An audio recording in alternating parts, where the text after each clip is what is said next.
Akan bersama-sama mendengarkan pemberitaan firman Tuhan. Sebelumnya, marilah kita berdoa agar Roh Tuhan memimpin pikiran dan hati kita untuk selalu mengikuti firman-Nya. Mari kita berdoa. Allah di surga, dalam Tuhan Yesus Kristus, berkenanlah kiranya Engkau mencurahkan Roh-Mu yang kudus, mengurapi baik hati dan pikiran kami semuanya, agar kami boleh mendengar pengajaran Tuhan dan menjadikan firman Tuhan itu suluh dan pelita bagi jalan hidup kami. Amin. Nas Alkitab yang menjadi dasar untuk pemberitaan firman Tuhan hari ini sesuai dengan nas dari Almanak Gereja Kalimantan Evangelis, diambil dari Injil Markus pasal yang pertama ayat 21 sampai ayat yang ke-28. Injil Markus pasal yang pertama ayat 21 sampai ayat yang ke-28. Saya memohon partisipasi kita semua untuk membacakannya. Saya akan membacakan ayat yang ganjil. Bapak, Ibu, Saudara-saudari, saya mohon untuk membaca ayat yang genap. Yesus dalam rumah ibadat di Kapernaum. Mereka tiba di Kapernaum setelah hari Sabat mulai. Yesus segera masuk ke dalam rumah ibadat dan mengajar.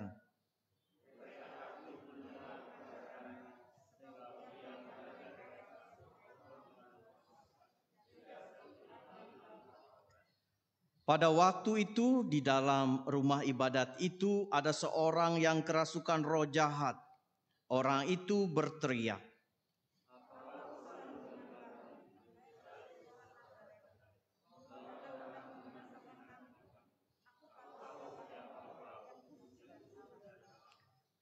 tetapi Yesus menghardiknya, katanya, "Diam, keluarlah daripadanya."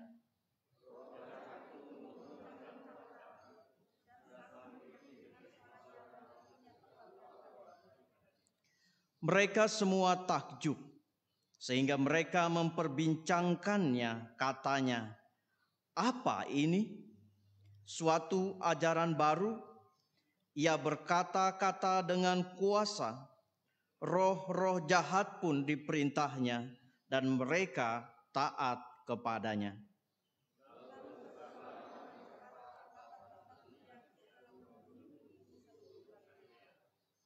Demikian firman Tuhan. Salam. Saudara-saudara yang saya kasihi dalam Tuhan Yesus Kristus, gereja kita kalau di awal-awal tahun itu sudah ada tradisi yang biasa memperkenalkan siapa yang akan diajarkan atau menjadi pokok pengajaran selama 1 tahun yang sedang berjalan. Karena itu di awal tahun biasanya nasnya akan memperkenalkan siapa pokok pengajaran kita, yakni Tuhan Yesus Kristus itu sendiri, yang dikatakan berasal dari Allah atau juga disebut sebagai anak Allah. Januari bulan memperkenalkan siapa yang menjadi Allah kita, siapa yang menjadi juru selamat bagi kita semua. Keempat Injil sama-sama memperkenalkan siapa Yesus, apa yang diperbuatnya bagi umat manusia.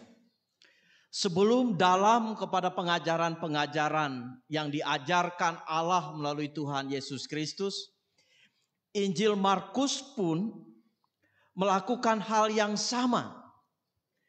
di awal tulisan pada pasal yang pertama seperti Injil yang lain, dia berusaha memperkenalkan Yesus Kristus itu kepada umat Israel, kepada orang Yahudi, kepada orang yang patut untuk mempercayainya. Diperkenalkan dari awal siapa Yesus itu.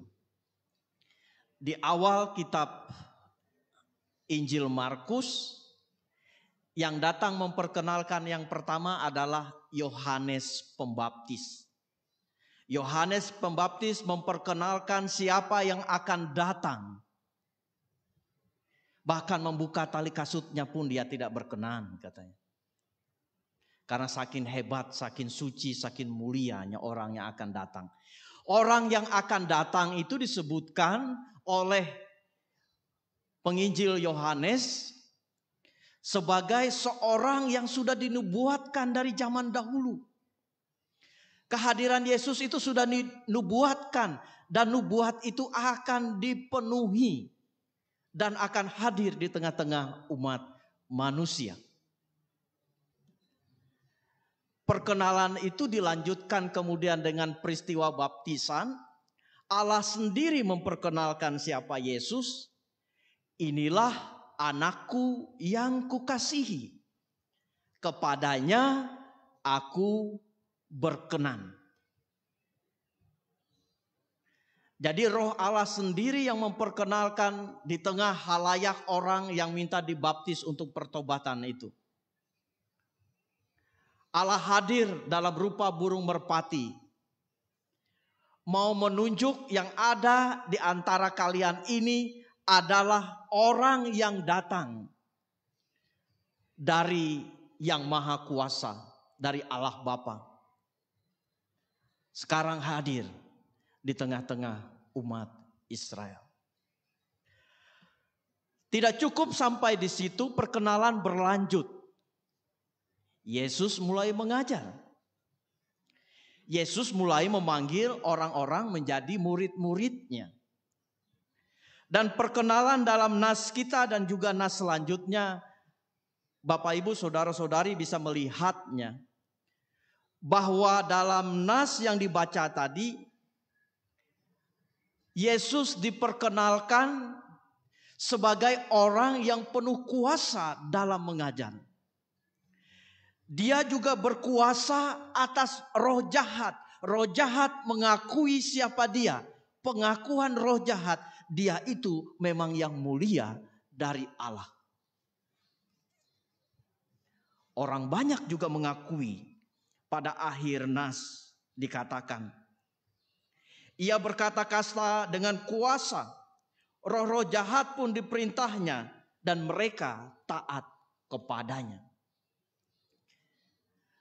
Dari perkenalan sampai kepada pengakuan, itulah awal dari Injil Markus. Ketika roh jahat mengaku, ketika umat mengaku bahwa dia berkuasa dan roh-roh jahat bisa ditaklukkannya, maka yang diharapkan oleh penulis Injil Markus, yang diharapkan oleh Allah, jangan pernah ada keraguan lagi di tengah-tengah umat Israel untuk mengakui bahwa yang hadir itu benar-benar anak Allah. Benar-benar putra yang Allah kirimkan ke dalam dunia. Yang pada sisi pengajaran berikutnya mau memperlihatkan bahwa dia hadir untuk menyelamatkan semua orang yang berdosa. Saudara-saudari yang saya kasihi dalam Tuhan Yesus Kristus. Apa maknanya bagi kita? Ini adalah akhir dari bulan Januari. Bulan yang pertama mengawali tahun 2021. Allah melalui nas-Nya mengajak kita semua untuk tahu